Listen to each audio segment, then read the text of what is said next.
해독제 예수라는 제목으로 하나님 말씀 전하도록 하겠습니다. 저희 아내는 이제 아직 애들이 어리다 보니까 자주 예민해질 때가 있는데요. 근데 이제 저는 이제 교회에서 사역을 하다가도 이제 아내 생각이 나면은 그냥 한 번씩 용건도 없이 전화를 합니다. 근데 이제 아내니까 이제 목소리만 들어도 이 사람의 상태를 아는데, 저는 이제 서목사님하고 점심 식사를 하고 돌아오는 길에 그날 아내에게 용건이 있어서 전화를 했는데, 딱 통화음 울리고 아내 목소리를 딱 듣는데 목소리 톤이 다른 거예요. 약간 높았어요. 제가 이제 눈칫밥이 몇 년인데 단번에 알았죠. 근데 이제 옆에 서목사님이 있었거든요. 이제 그럴 때 우리가 막 통화음 낮추려고 버튼을 막 누르잖아요. 아시죠? 근데 그때는 이제 목소리가 더 높아지기 전에 사인을 줘야겠다, 이제 그런 생각이 들어서, 여보 옆에 서목사님 있어, 그랬어요. 그랬더니 갑자기 목소리 톤이 확 바뀌는 거죠. 그리고서 막 깔깔거리고 웃으면서 빨리 말하지 그랬어 그러면서 무슨 진정제 맞은 것처럼 톤이 확 죽고 웃으면서 대화를 이어가게 됐어요. 근데 이게 제 입장에서 너무 좋은 것 같은 거죠. 그래서 그날이 금요일이었던 것 같습니다. 그때 금요기도회 끝나고 또 청년부 기도회도 있었던 것 같아요. 끝나고 집에 가면서 심심해서 전화를 또 했어요. 근데 이제 그때 시간이 11시 45분이었어요. 12시가 다 됐어요. 그러니까 이 시간에 왜 전화를 하냐고 막 그러는데 목소리가 또 안 좋죠. 당연하죠. 그 시간에 전화를 했으니까. 근데 이제 저한테 필살기가 생겼잖아요. 그래서 이걸 써먹었어요. 여보 옆에 서목사님 있어. 그랬더니 그래? 왜 같이 퇴근을 해? 그러면서 목소리가 또 싹 바뀌는 거예요. 근데 이제 상황이 너무 웃기잖아요. 그래서 제가 못 참고 그만 빵 터져서 이제 웃음을 터뜨렸습니다. 그러니까 그 웃음을 듣고 이제 거짓말 하지 말라고, 옆에 없지, 그러지 마라 진짜, 막 그러는 거죠. 그래서 나도 이거 더 이상 하면 안 되겠다, 이러다가 진짜 서목사님 옆에 있는데 당신 나한테 막 하면 나 양치기 소년 될 것 같으니까 나도 그만할게, 이러면서 상황이 종료가 됐어요. 그런데 문득 이제 이런 생각이 드는 거죠. 어떤 생각이 들었냐면, 당신은 옆에 서목사님이 있으면 나한테 이렇게 상냥해지는데 당신 옆에 하나님이 계신데 왜 그래? 이랬더니 이제 우리 아내가, 하나님은 내가 힘든 거 아시니까 괜찮다는 거예요. 그래서 하나님보다 서목사님을 더 신경 쓰면 되겠냐, 그러면서 나한테 친절하게 하라고, 앞으로 좀 달라지라고 그랬죠. 어떻게 될게요? 욕먹었습니다. 욕먹고 잠깐 판을 엎어보려고 했는데 그냥 무의로 그쳤어요. 그래서 오늘 설교 준비하면서 생각해 보니까 서목사님이 나하고 우리 아내 대화 속에서 해독제 역할을 했구나, 독소 제거를 했네, 이제 그런 생각이 들어서 설교 전에 얘기를 잠깐 나눴는데, 오늘은 해독제, 우리 삶 속에서 구체적으로 함께 하시며 우리 삶의 해독제가 되어주시는 예수님에 대한 얘기를 하려고 합니다. 오늘 본문에서는 두 가지 기적이 소개되고 있는데, 그 하나는 독이 든 음식을 고친 것이고요, 다른 하나는 모자란 음식이 충만하게 되는 것이에요. 오병이어의 기적과도 같은 그런 이적이 소개가 되고 있죠. 그래서 먼저 38절을 보시면 엘리사가 다시 길가에 이르니 그 땅에 흉년이 들었는데 선지자의 제자들이 엘리사의 앞에 앉은지라, 엘리사가 자기 사환에게 이르되 큰 솥을 걸고 선지자의 제자들을 위하여 국을 끓이라 하매. 자, 여기 이 구절 보니까 엘리사가 다시 길갈에 이르렀다 그러는데, 이제 아마도 이 엘리사가 그 당시에 이스라엘의 주요 도시, 이제 오늘 본문 바로 앞본문을 보면요, 엘리사가 베델과 여리고에서 사역했던 게 소개가 되는데, 그리고 이제 여기에서는 길갈에 이제 도착을 한 거죠. 그러니까 이제 이런 주요 도시들을 이 엘리사가 순회를 하면서 제자들을 양성하는 사역을 했던 것으로 보입니다. 그러니까 일종의 순회 선교 사역을 한 거죠. 그래서 서울에 이제 그 기도처 갔다가 평택에 기도처 갔다가 뭐 이런 식의 사역을 한 거예요.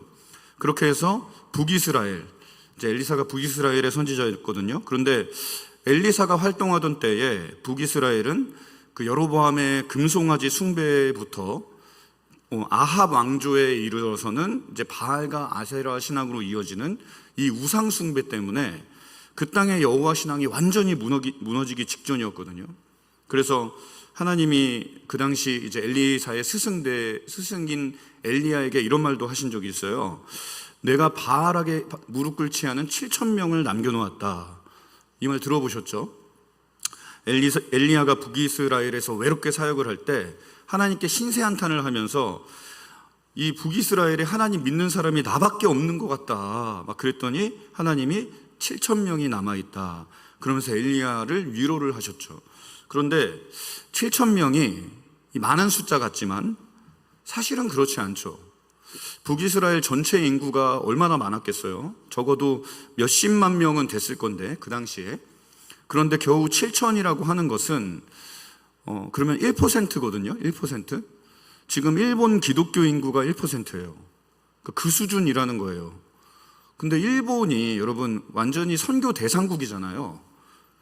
그런데 다른 나라도 아니고 이스라엘이 그런 수준에 이르렀다는 거예요. 여호와 신앙의 본산에서. 그러니까 이거는 그 시대 신앙이 얼마나 위축이 되어 있었는지를 보여주는 어떤 지표라고 할 수 있겠죠. 그러니까 그런 시대였기 때문에 엘리야와 그리고 그 뒤를 이어서 선지자가 된 엘리사는 순회 사역을 하면서 주요 도시를 확 돌면서 제자들을 양성하고 그 시대를 구하기 위해서 노력을 했던 거예요. 그래서 여러 지역을 순회하여서 사역을 한 후에 엘리사가 다시 길갈에 이르렀다. 오늘 말씀은 그런 배경 속에 있는 겁니다. 그런데 그때 그 땅에 흉년이 들었다고 하는 거예요. 그러면 여러분 흉년입니다. 그러면 사람들 삶이 얼마나 빡빡해졌겠어요? 경제는 위축이 되고 사람들 살 길은 막막해지고 사는 게 굉장히 어려워졌을 거예요. 그러면 생존을 걱정해야 하고 살아남기 위해서 살게 되는 거죠. 인생이라고 하는 게. 그런데 보시면 흉년 때문에 이제 기근이 극심한데 38절을 다시 보시면 여기 보니까 선지자의 제자들이 엘리사의 앞에 앉은지라 그러잖아요. 그러니까 이 말은 무슨 말이에요? 그들은 어려운 상황이지만 모였다고 하는 거예요. 생존하기 급급한데 살아남느라 바빠서 모임을 폐하기 딱 좋은 그때에 그들이 엘리사 앞에 앉았습니다. 그래서 히브리서 10장 24절과 25절 보면 이런 말씀 있잖아요. 서로 돌아봐 사랑과 선행을 격려하며 모이기를 패하는 어떤 사람들의 습관과 같이 하지 말고 오직 권하여 그날이 가까움을 볼수록 더욱 그리하자. 교회는 모여야 한다. 모여서 서로 돌아보고 사랑과 선행을 격려하고 이 주께서 주신 연합을 끝까지 지켜야 한다. 그러는데 이 말씀대로예요. 이 사람들이 모이기를 패하지 않고 더욱 힘썼습니다. 그 시대 전체가 바알과 아세라에게 넘어갔어요. 그리고 흉년까지 와서 먹고 살기가 힘들어졌어요. 그러면 이 세상에 굴복할 법도 한데 이 대세를 따라갈 법도 한데 그런데도 하나님 앞으로 더 바싹 다가갔다는 거죠. 굶어 죽어도 신앙은 지키겠다 한 거죠. 그러니까 엘리사 입장에서 이들이 얼마나 애틋해 보였겠어요. 앞에 와서 이렇게 앉아있는 100여 명의 사람이라고 하고 있는데 그래서 엘리사가 사환에게 말합니다. 이 엘리사가 제자들을 먹이고 싶었어요. 그래서 국을 끓이라고 하는데 여러분 국을 끓이려면 뭔가 재료가 필요하죠. 그냥 물만 끓이면 그 국이라고 할 수 없잖아요. 뭔가 재료가 들어가야 그게 스프가 되고 국이 되는 거죠. 그래서 39절 보시면 같이 읽어보겠습니다. 시작. 한 사람이 채소를 캐러 들에 나가 들포도 덩굴을 만나 그곳에서 들호박을 따서 옷자락에 채워 가지고 돌아와 썰어 국 끓이는 솥에 넣되 그들은 무엇인지 알지 못한지라. 여기 보니까 한 사람이 그 말을 듣고 국을 끓여야 되니까 채소를 캐러 들에 갔어요. 근데 말이 들판이지 흉년입니다. 그러면 그 들판이라고 하는 게 얼마나 황량했겠어요? 그래서 이 사람이 채소를 캐러 들판에 나갔는데 옷자락에 채워가지고 왔다고 하잖아요. 보통 뭘 캐러 가면 담을 수 있게 바구니나 이런 걸 가지고 가야 하는데 그러지를 않은 거예요. 왜 그랬을까요? 이 사람도 별 기대감이 없었던 거예요. 뭐나 구할 수 있을까? 뭐나 건질 수 있을까? 이런 생각하고 나간 거죠. 그런데 너무나 감사하게도 들포도 덩굴을 만났고 거기서 들호박을 얻을 수 있게 된 거예요. 그래서 그거를 옷자락에 채워가지고 온 거죠. 왜 우리도 예전에 들에 나가서 뜻하지 않게 열매나 무슨 나물 같은 거 발견하면 그거 손에 들고 올 수 없으면 옷자락에 이렇게 채워가지고 배 내놓고 이렇게 옷자락에 채워가지고 이렇게 돌아오고 그랬잖아요. 그러면 정말 즐겁잖아요.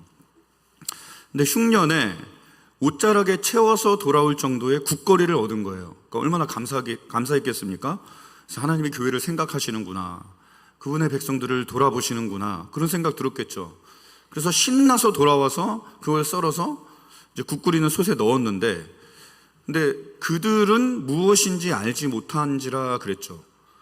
이 말로 미루어 볼 때 아마 이 들호박이 독성이 있는 식물이었던 것 같아요. 그러니 그들이 무엇인지 몰랐다, 이런 기록이 있는 거죠. 알았다면 안 넣었을 거란 얘기잖아요. 그래서 사람들이 이제 그걸 모르고 먹었는데 그만 탈이 나고 맙니다. 그래서 40절 보시면, 이에 포다가 무리에게 주어 먹게 하였더니 무리가 국을 먹다가 그들이 외쳐 이르되 하나님의 사람이여 솥에 죽음의 독이 있나이다 하고 능히 먹지 못하는지라, 그러는 거죠. 그러니까 아마도 국을 먹는데 이제 먹다가 여러 가지 증상이 나타난 것 같아요. 막 구토가 막 나오고 배탈이 나기도 하고, 그래서 국에 독이 든 것을 알게 된 거죠. 그래서 그것을 이제 알리는데 먹지 말라고. 얼마나 다급했겠어요. 그런데 이때 41절 보시면 엘리사가 이르되 그러면 가루를 가져오라 하여 솥에 던지고 이르되 퍼다가 무리에게 주어 먹게 하라 하매 이에 속 가운데 독이 없어지니라.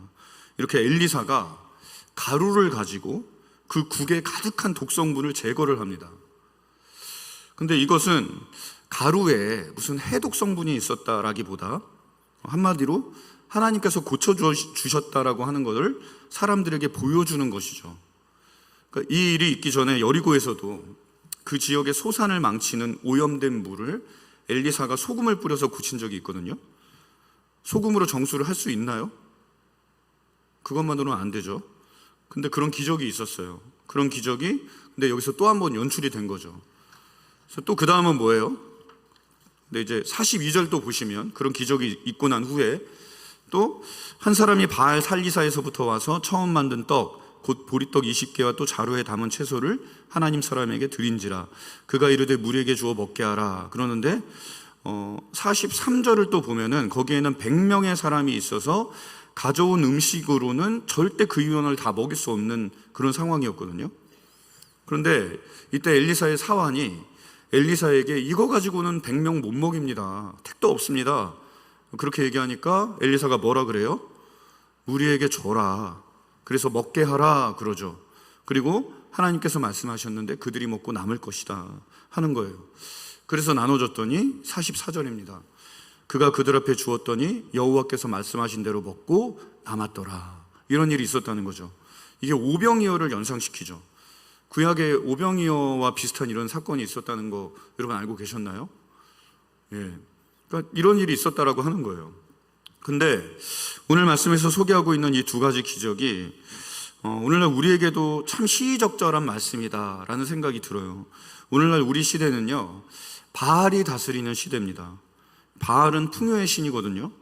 근데 풍요의 신이 통치를 하고 있는데 그 아래 사람들은 흉년에 시달리고 있어요. 왜 우리 영혼을 두고 우리도 배부르다, 또 갈급하다, 우리가 이런 표현들 자주 쓰잖아요.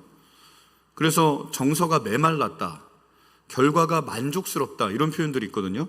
그러니까 영혼도 배부른 게 있다는 거죠. 예? 영혼도 목마른 게 있다는 거예요. 근데 여러분 보기에 지금 이 시대가 풍년입니까? 흉년입니까? 육신은 배부를지 모르지만 우리 시대의 영혼들은 어때요? 여러분 배부르세요? 만족스러우세요? 아니죠. 배고프죠. 목마르죠. 그런데 그런 사람들이 너무나 많아요. 그래서 얼마나 많은 사람들이 영혼의 양식을 찾아서 방황하고 있는지 모릅니다. 얼마나 많은 영혼들이 굶주려 신음하고 있는지 몰라요. 만족이 없는 세상이에요. 메말라서 황량한 세상입니다. 그래서 흉년인 것처럼 끊임없이 자극을 찾고 먹거리를 찾아요. 그러면 이 시대는 풍년입니까? 흉년입니까? 저는 흉년에 가깝다는 생각이 드는 거죠. 그거를 증거하는 사인이 있어요. 그게 뭐냐면 중독이에요, 중독. 그래서 이 스마트폰에 삶이 완전히 매몰되어 있잖아요. 거기서 얼굴을 못 댈 정도로. 왜 그런 거예요? 만족이 없으니까 계속 뭔가를 먹는 거죠. 폭식증 걸린 것처럼 끊임없이 자극을 찾고 먹고 마시고. 스마트폰이 없으면 막 불안해요. 배고픈 것처럼. 그런데 세상의 먹거리는 바닷물과 같은 거라 마셔도 갈증만 더합니다. 그래서 매몰이 되는 거예요. 이 스마트폰에, 돈벌이에, 놀고 먹는 일에. 중독은 그렇게 이루어지는 겁니다.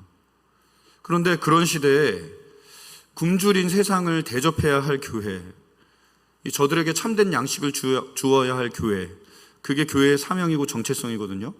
그런데 생명의 양식을, 이 하늘의 잔치를 공급해야 할 교회가 바알과 아세라로 대변되는 이 풍요에 함몰되어서 만몬이 최고신인 이 시대 정신, 돈이면 최고라는 생각에 완전히 짓눌려서 그저 재미있는 게 최고라는 생각에 사로잡혀서, 그게 만모니즘이고 쾌락주의거든요. 그게 이 시대의 정신인데, 그런 세상이다 보니까 그 속에 있는 교회도 이 엘리사와 선지 성도들이 그런 것처럼 문제를 겪고 결핍에 시달리고 그러고 있거든요.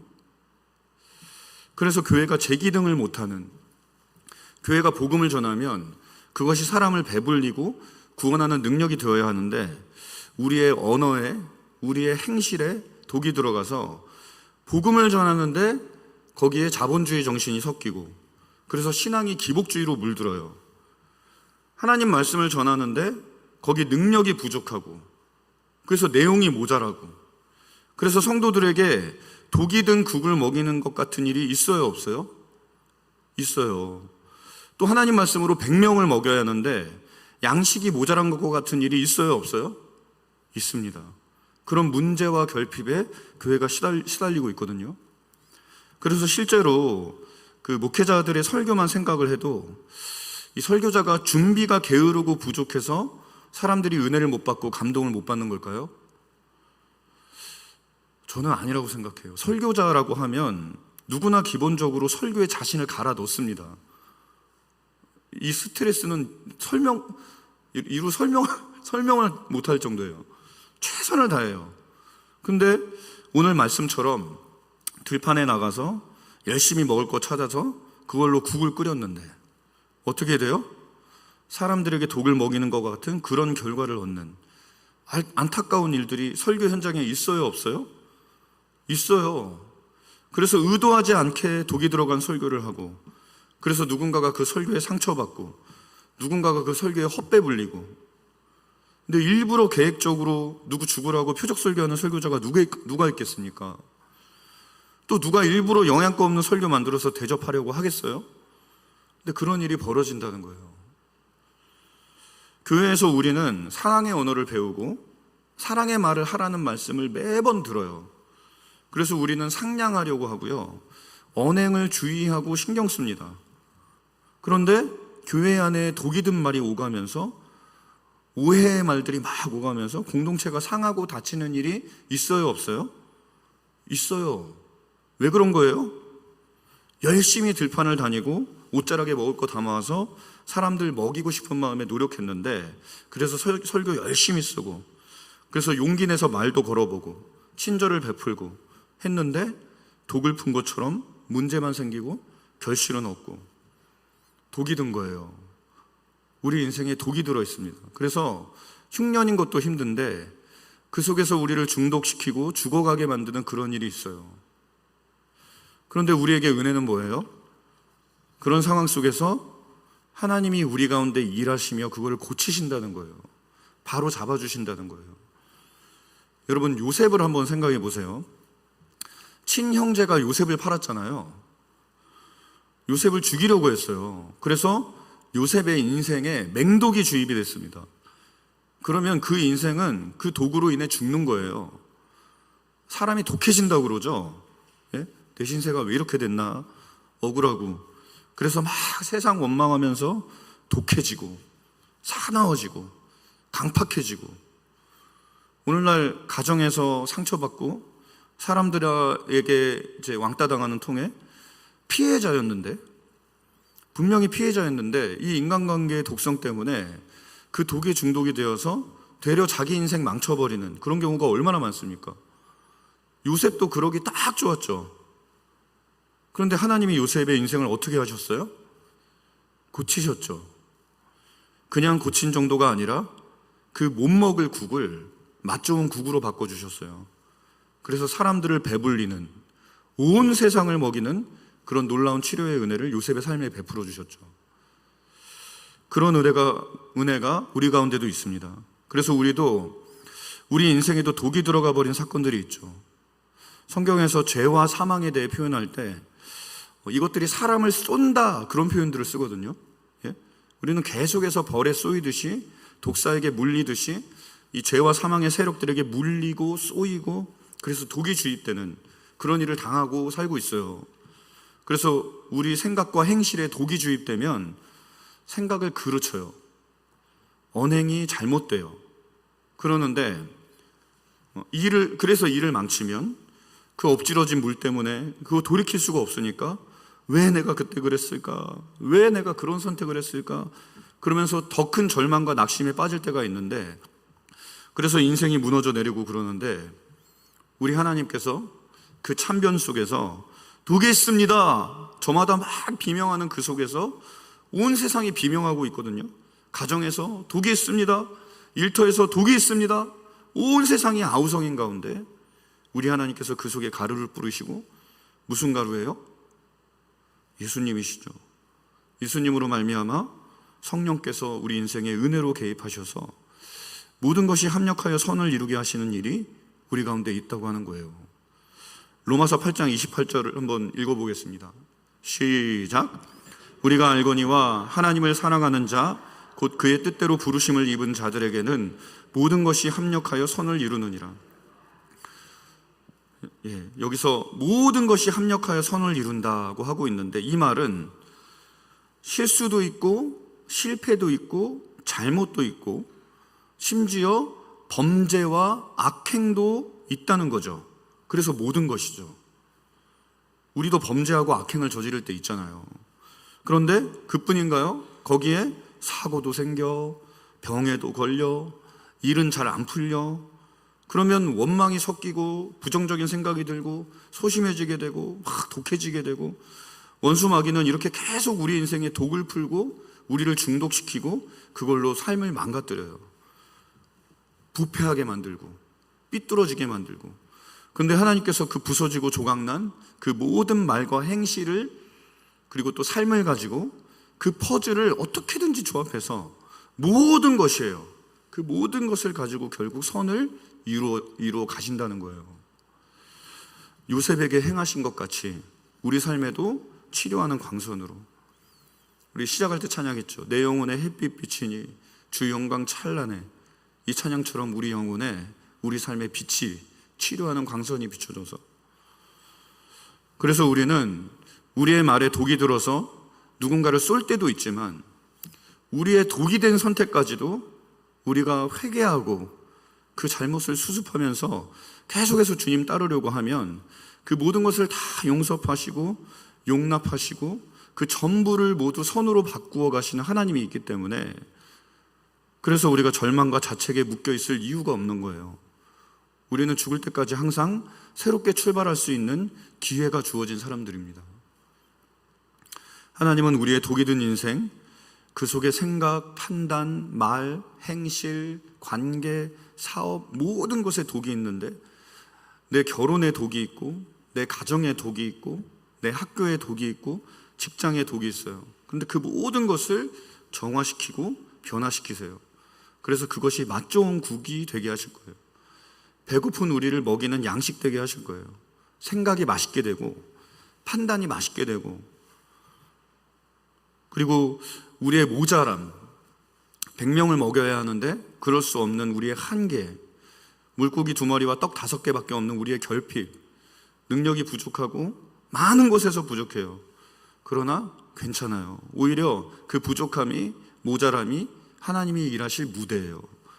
약할 때 강함이 되시는, 모자랄 때 채워주시는, 하나님이 자기를 나타내시는 은혜의 장, 은혜의 무대, 그런 무대가 될 거라는 거죠. 그래서 충분히 먹고도 남는 풍성한 은혜를 경험하게 하실 거라는 거예요. 그러므로 우리는 선을 행하는 데 낙심하지 말고 하나님이 부르신 그 자리에서 우리의 사명을 다할 수 있습니다. 그러나 여러분, 우리 성도님들은 일하기를 두려워하지 마세요. 주님이 선을 이루시기 위해서 일하고 계십니다. 우리가 일을 때로 망칠 때도 있고요, 때로 결핍과 무능력을 경험할 수 있어요. 그리고 그 때문에 욕먹고, 일을 하는데 욕을 먹어요. 예? 그러면 관두고 싶죠? 한 번씩 다 생각해 보셨잖아요. 나는 그런 생각 해본 적 없다. 없잖아요. 예? 던져버리고 싶잖아요. 그럴 때 있잖아요. 그러나 하나님이 아세요. 우리의 결핍을, 우리의 죄성을 아십니다. 그래서 하나님이 그거를 고치시고 채우실 거예요. 내 일이 아니에요. 하나님의 일이에요. 그래서 그분의 일을 온전케 하실 거예요. 내가 좀 실수하고 내가 좀 잘못돼도. 그러니까 우리가 선을 행하면서 항상 담대할 수 있다는 거죠. 그래서 여러분, 우리 성도님들은 모이기를 또 두려워하지 마세요. 여러분, 주님께서 화목을 위해서 일하고 계시잖아요. 누가 말실수를 하고 누군가 실망을 시킬 수 있어요. 누군가 화나게 하고, 누군가는 태생부터 고슴도치예요. 저는 고씨지만 고슴도치는 아닙니다. 예? 그래서 만나면 찔리고 그냥 상처나고 같이 있는 게 너무 힘들어. 막 계속 찔려요. 그래서 함께 있는 게 어렵고 힘들고 부담되고 할 수 있어요. 그러나 주님이 우리 모임 속에 계십니다. 그리고 일하고 계세요. 두세 사람이 내 이름으로 모인 곳에는 나도 그들 중에 있느니라 그러셨어요. 그래서 우리가 말실수할 수 있어요. 근데 그 말을 들은 사람을 주님이 다독이시고요, 또 그 말을 내뱉은 사람의 마음은 또 주님이 가르치세요. 그러면서 우리 중 누군가는 용남을 배우게 하시고, 우리 중 누군가는 겸손을 배우게 하면서 함께 자라게 하십니다. 우리 중에 화목의 비밀이 일하고 있어요. 그래서 우리의 연합을 지키고 있다고요. 그리스도께서 성령 안에서 우리 중에 계시면서 우리 인생을 망치려는 이 독을 중화하고 해독하고 계십니다. 그래서 우리 남부전원교회는 이 세상에 없는 공동체인 거예요. 그래서 교회는 흉년의 시대를 관통하고 그 어떤 시대라고 하더라도 이겨내는 그런 능력의 교회거든요. 그래서 엘리사의 시대에 그들은 약자였어요. 교회는 주류가 아닌 비주류였고 소외된 자들이었고 주변인이었습니다. 대세는 바알 신앙이었고요, 여호와 신앙은 소수에 불과했어요. 그런데 그런 악조건이면 어떻게 부흥을 생각할 수 있겠어요? 꿈도 꾸지 못할 일이죠. 게다가 엘리사와 선지생도들을 보세요. 그들의 시대에 이 사람들이 그 사역을 할 때 끊임없이 방해를 만났어요. 여러분, 엘리사가 문둥병에 걸린 외국인 장군 나아만을 고쳤죠. 근데 엘리사는 이 나아만 장군에게 아무런 대가를 받지 않고 그를 그의 나라로 돌려보내길 원했습니다. 왜 그랬을까요? 이스라엘의 하나님을 자랑하고 싶은 거죠. 그래서 그 사람이 가서 그가 그 나라에서 선교의 씨앗이 되길 바란 거죠. 그런데 엘리사의 사환이 하나님께 맹세하면서 이건 잘못된 거다, 내가 바로 잡겠다 그러면서 달려가서 이 돌아가는 나아만 일행을 따라가가지고 대가를 받아와요. 이렇게 해서 대가 없이 은혜를 베푸려고 하셨던 하나님의 계획에 또 엘리사의 사역에 원수 마귀가 독을 타죠. 누구를 통해서? 엘리사의 종을 통해서. 의미심장하죠. 교회에서 이런 일이 생긴다는 거예요. 그래서 일이 꼬이고. 그런데 하나님은 그런 악조건 속에 함께 계시면서 그럼에도 불구하고 교회를 강하게 하셨어요. 그래서 교회로 하여금 그 시대를 이겨내게 하시고 그 시대를 뚫고 나가게 하시며 하나님의 역사를 끝내는 이어가셨습니다. 그래서 냉전 시대에도 소련에서 공산주의 집권 세력이 70년을 집권을 했는데 그때 성경 말살 정책을 폈어요. 그래서 모든 성경이 다 불태워지고, 그래서 러시아의 신앙이 확 쪼그라들었습니다. 그런데 그런 시대에도 신앙의 역사는 이어졌어요. 어떻게 그랬을까요? 하나님이 교회를 지켜주셨거든요. 하나님이 교회를 먹이셨거든요. 하나님이 교회를 강하게 하셨어요. 그래서 소련이 무너지고 러시아가 세워진 후에 러시아의 신앙이 돌아온 거예요. 러시아 정교회가 다시 세워지고, 이렇게 모든 것을 합력하여 선을 이루시는 역사를 우리 주님은 시대마다 기록해 나가셨어요. 그러니 흉년이에요. 거기서 우리는 결핍 속에 있어요. 그리고 우리 인생은 독이 든 것 같은 인생입니다. 그러나 언제나 희망은 있어요. 하나님이 살아계시기 때문에, 예수께서 우리 중에 계시기 때문에 언제나 희망은 있습니다. 엘리사의 기적은 그래서 우리의 것입니다. 오늘 이야기가 우리 삶과 전혀 상관없어 보이죠. 그런데 우리가 이 기적 속에 있어요. 예수로 말미암아 치료하는 광선이 오고, 그분에 의해서 우리 인생에 주입되어 있는 독이 해독이 되고, 예수로 말미암아 우리의 부족함이 충만으로, 연약함이 강함으로, 오병이어로 5천을 먹이는 작은 씨앗이 30배, 60배, 100배 결실하는 그런 기적이 우리 삶에 이루어지고 있습니다. 저는 그것을 제 안에서도 보거든요. 예를 들면 이런 거예요. 하나님의 사람은 기쁨이 충만해야 되는데, 그런데 어떨 때는 그 기쁨이 전혀 느껴지지 않을 때가 있거든요. 그럴 수 있잖아요. 계속 일이 안 풀리고 꼬이고 막 힘들고 그러면. 더 심각하게는 어떨 때는 우울감이 나를 완전히 포로 삼을 때가 있어요. 어떨 때는 두려움이, 어떨 때는 짜증이, 어떨 때는 실망감이, 그럴 때가 있는데, 그러면 내 안에 기쁨이 없다. 하나님이 계신데, 내가 하나님 믿는다고 하는데 왜 나는 이렇게 우울할까? 왜 두려울까? 왜 짜증이 날까? 그런 생각이 들어서 더 괴롭거든요. 막 그러면 아니에요? 그럴 수도 있잖아요. 그런데 들여다보면 그럴 때마다 제 안에서 한 가지 사실이 거기에 저항하는 걸 봅니다. 그게 뭐냐면 복음이에요. 하나님이 나를 사랑하시고, 주께서 나를 위해서 죽으셨고, 성령께서 지금 내 안에 계신다는 사실, 그 사실이 내게 호소하면서 끝까지 그 우울감과 절망에 저항하게 합니다. 복음은 지금도 복음이에요. 그래서 계속해서 제 안에서 메아리 치고 계속해서 전파됩니다. 복된 소식이 있다는 울림과 함께 그 꺼지지 않는 생명, 희망, 그거를 느끼면 그게 저는 그게 기쁨이라는 걸 그때 알았어요. 때로는 기쁨이 그런 형태일 수 있거든요. 그냥 감정적으로 막 이렇게 막 좋고 막 이게 기쁨, 그게 기쁨이 아니에요. 그게 기쁨의 전부가 아닙니다.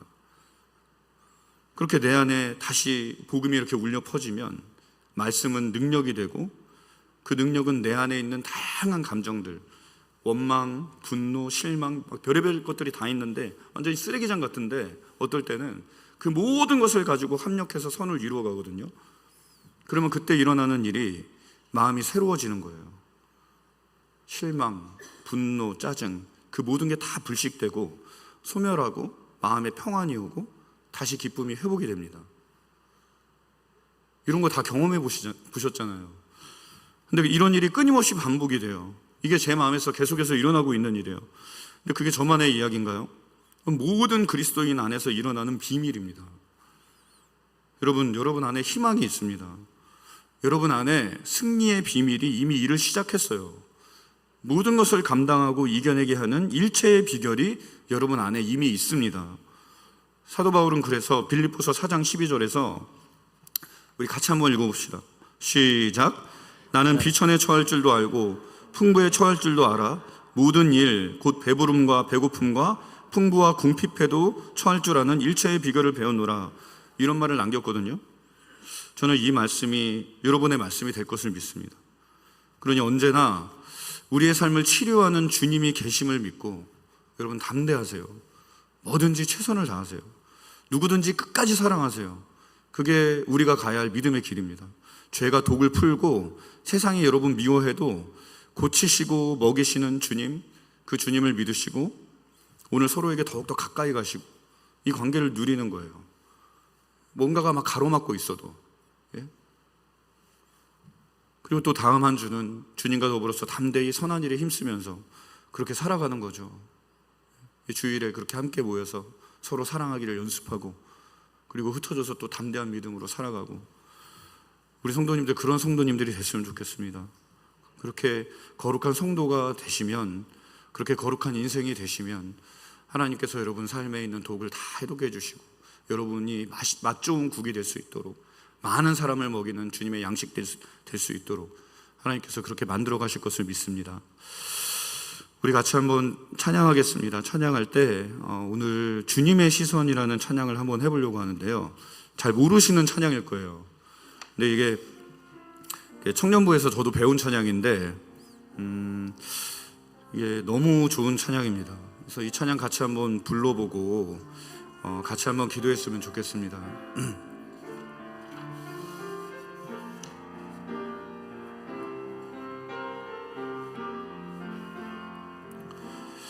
흐르는 시간이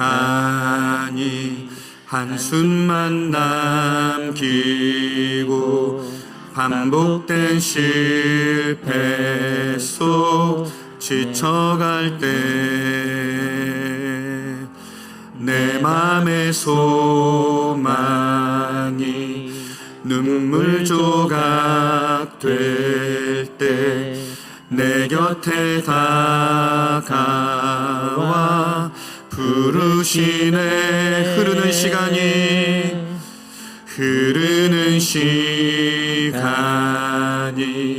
한숨만 남기고 반복된 실패 속 지쳐갈 때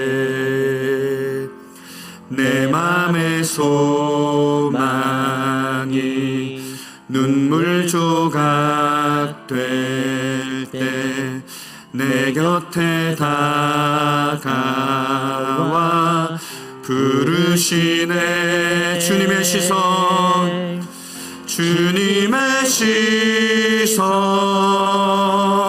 나를 비추시고 상처난 내 맘 만지시네. 말씀하시고 회복해 하시네. 주의 사랑이 다시 살게 하신 주님의 시선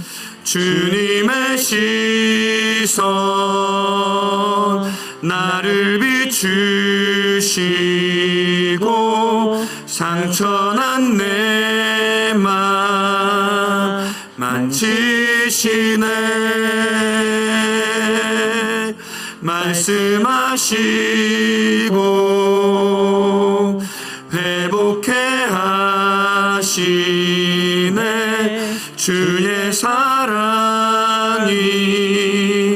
다시 살게 주를 봅니다. 지금 이곳에서 주를 봅니다. 지금 이곳에서 주를 봅니다. 지금 이곳에서 주를 봅니다. 지금 이곳에서 주를 봅니다. 주를 봅니다. 지금 이곳에서 주를 봅니다. 지금 이곳에서 주를 봅니다. 지금 이곳에서 주를 봅니다. 지금 이곳에서 주님의 시선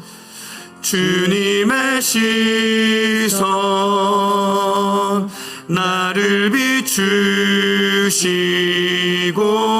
상처난 내 맘 만지시네. 말씀하시고 회복해 하시네. 주의 사랑이 다시 살게 하시네. 아멘. 제가 이 찬양을 듣다가 너무 좋아서 이거를 반복해서 들었는데 이 찬양 유튜브로 듣다가 보니까 이 유튜브 밑에 이렇게 댓글이 달려 있는데 그 댓글을 유튜브가 자동으로 이렇게 밀어 올려줘요. 근데 이런 댓글이 올라오는 거예요. 아빠가 추락사고로 사지마비가 되신 지 이제 2년째입니다. 죽은 나사로를 살리셨던 하나님, 아빠를 다시 일으켜 주시기를 원합니다. 이런 댓글이 딱 올라오더라고요. 근데 마음이 너무 아팠어요. 그래서 댓글창을 이렇게 딱 눌러봤더니 이런 글이 잔뜩 달려 있는 거예요. 근데 여러분, 이런 일이 있으면 우리 삶에 독이 주입되거든요. 이런 아픔, 이런 실패, 이런 상처를 우리가 무슨 수로 극복을 할 수 있겠어요? 불가능해 보입니다. 그런데 하나님, 아빠를 다시 일으켜 주시기 원합니다. 이렇게 우리로 기도하게 하심으로 하나님은 그 상처가 기도로 승화되고 그 아픔이 주를 의지하게 하고 그 실패가 믿음이 되게 하셔요. 근데 이런 일이 어떻게 우리 안에 일어나요? 하나님께서 우리 안에 가루를 뿌리신 거예요. 그게 우리를 고치고 있어요. 그게 우리를 바꾸고 있습니다. 주여, 제 삶에 독이 있습니다 하고 부르짖을 때 여러분의 마음, 그 안에 수많은 아픔과 상처들, 그거를 주님께서 고쳐주시고요. 정말로 고쳐주세요. 우리를 바꾸시면 우리는 세상에서 오병이어와 같이 되어서 변화된 삶, 다른 인생으로 세상 사람들을 먹이고 고쳐주고 하면서 교회가 이 세상의 치료가 되게, 우리 주님이 여러분 안에서 이런 일을 하고 계십니다. 주님께서 안수하시고 그거를 나누었을 때 하나의 오병이어가 5,000명의 오병이어가 된 것처럼 그런 일이 있는 거예요. 여러분 안에 이 비밀이 일하고 있습니다. 그거를 보시기를 바랍니다. 거기에 시선을 두시고 그거를 붙잡고 사시기 바랍니다. 우리 시간에 이 말씀과 함께 부른 찬양 생각하면서 우리 주여 한번 외치고 우리 안에서 일하시는 주님 신뢰하며 주님께 시선을 두게 해 주옵소서. 주님 의지하며 죄악 가득한 내 인생 승리의 행진으로 이겨내게 하여 주시옵소서. 우리 함께 주여 한번 외치고 이 기도 제목 가지고 함께 기도하며 나아가겠습니다.